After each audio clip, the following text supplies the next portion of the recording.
Right? Traveler enters a pub, and the barkeep says, "Welcome, what are you drinking?" The traveler, weary from her long journey, responds simply, "I'll have your finest ale, please." And the barkeep tells her, "Brilliant." And he pours her a pint of his finest ale, and then he makes an offer. And he says, "Since you are a first-time customer, I'm going to offer you a gift I offer all my first-time customers." And the traveler blushed for a little, and she nodded at the bartender, right? And she says, "You can choose either this first pint of ale for free, or instead, you pay for the beer, and I will give you a piece of valuable advice." And the traveler pondered for a moment, knowing that her coin purse was a bit light. And she says, "Well, you know what? I do need money, barkeep, but I am intrigued by your offer. I will pay for the ale. Now please share the valuable advice." And the barkeep grinned and said, "You should have taken the free pint." Okay, now how many people here have seen these clickbait articles on Twitter or on Facebook, and they always come from BuzzFeed? Oh, yeah, all the time. Remember BuzzFeed, right? Well, here's a joke about BuzzFeed. An electrician goes to the BuzzFeed headquarters, right? And he asked to come because the power box was malfunctioning. So he goes to reception. They told him where it was and go fix the problem. And he told just wait a minute. So he sat down at reception. And he saw most of the people working there were in their 20s, right? Very, very young company. Then he wondered how advanced society had become, and that what he would have done if he were their age. So after some time, an employee comes up to him and he shows him the way to the malfunctioning box, right? Electrician then opens the box and saw there were several wires connected, and they're all labeled with numbers for convenience, right? As they should be. He then proceeds to open his tool bag, and he goes to inspect the wires, and the employees watching him says, "Careful, number 5 will shock you." Because they always say that in BuzzFeed. Okay, if you don't get that. All right. I got it. Okay. Man, I just can't stand those things. Anyway, I have a gay friend who keeps calling me to brag about how much sex he's getting, the cocky asshole. Personally, I think he's just trying to annoy me into paying his bail. It's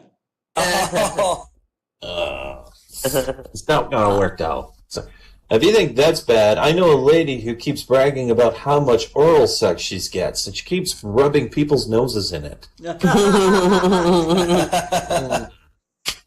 Here's another sex joke. Tarzan learns about sex. I want to see that movie. A lot of Tarzan movies were on Turner Classic Movie last week, right? And they said Tarzan gets a son. It's like, you think they finally do it? No, he just discovers some kid wandering in the jungle. Yeah. No, he can't. He and Jane cannot do it. Well, here's one. Tarzan learns about sex. Jane always had an attraction to Tarzan because, face it, he's a hot white guy with abs, long hair, right? So during her questions about his life, she asked him how he had sex. And Tarzan said, Tarzan not know what sex is, right? Because he just learned how to speak English that day. So Jane then explained to him what sex was. And Tarzan said, Tarzan used knot hole in trunk of tree. Stunned by this response, Jane said, well, Tarzan, you got it all wrong. You don't have to shag a tree to get yourself off. I'll tell you what. I will show you how to do it properly. She takes off her clothing, lays down on the ground. She says, here, she said, pointing to her privates, you must put it in here. Well, Tarzan removed his loincloth, showing Lane his considerable manhood, stepped closer, and then kicked her in the crotch as hard as he could.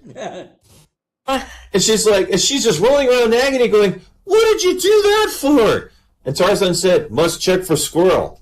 Oh, God. Always having sex with a tree trunk. Right. You know, every time when I was a kid, we had to learn about Roman numerals, right? And wherever we had a test on it, that was the only time I ever said, I hope I get a C. I hope I get a C. I knew right. So you guys passed that class too, huh? All right. Do they even teach that anymore? I don't think so. Oh. Well, how else are you going to know what year movies were made when you read the box? Yeah, you got to know. It's like, MCMMVII, okay. All right, now here's one. A guy was driving down a road and he ran over a poor little bunny.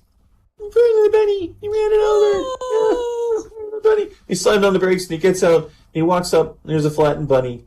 The bunny is obviously dead, right? And in a passing car, right, he puts on his brakes and he screeches to a halt. And the driver jumps out. He runs up to the bunny. He pulls out an aerosol can and sprays the bunny with the aerosol spray. And the bunny, miraculously, jumps up, runs a few feet, then stops, turns around, and waves its paw at the two men. Then it runs a few more feet, stops, turns, and waves its paw at the two men. And then she keeps it up, doing it over and over and over. And finally, the driver of the first car ran the bunny over and said, "That's amazing. What is in that can?" And the man looks at the can and he reads the label. It says, "Hair Restorer with permanent wave." Okay, now how many people here have a favorite conspiracy theory? What is your favorite? Like, there was somebody on the grassy knoll. George Bush was behind 9/11. Area 51. Trails. Oh, Area 51. Everyone's got a favorite. Area 51, because, they got aliens and shit. Okay, you know what? Which one is my favorite? My favorite conspiracy theory is that Walt Disney is cryogenically frozen. You know why? Because it would prove to be a wonderful example of suspended animation. An animator. Oh, okay. That's a cute joke, though. That's a cute one. Yes. All right, here's one. A rich American man had bad luck with women. He finally decided to find a mail-order bride from Russia. She arrived a few weeks later, right, after the order was made. I don't understand people. Like, do you know anyone who's actually done this? Like a mail-order bride from Russia? I do someone who tried to get one, but she never came. I have to meet someone that's actually done this thing. What do you expect? I can't help but wonder if this is just a scam to give someone an American citizenship and then just abandon them. Yeah, it is. Is what I'm assuming. Yeah, I'm assuming that's what it has to be. Not all the time, but a lot of them are. Yeah. Yeah. So anyway, guy decides he gets himself a mail-order bride and arrived happily in a rich Connecticut suburb. Well, the poor lady was not very proficient in English. She did manage to communicate with her husband with gestures most of the time, right? The real problem arose whenever she had to go grocery shopping. So one day, she went to the butcher and she wanted to buy chicken legs, but she didn't know how to put it in, in words. So in desperation, when she's in front of the butcher, she clucks like a chicken, and then she lifted up her skirt to show her thighs, right? And the butcher said, "All right, chicken legs. There you go. Okay." Gets her some chicken legs. Next day, she needed some chicken breasts. So what does she do? She clucks like a chicken and then flashes them her boobs. But she gets what she wants. She gets some chicken breasts.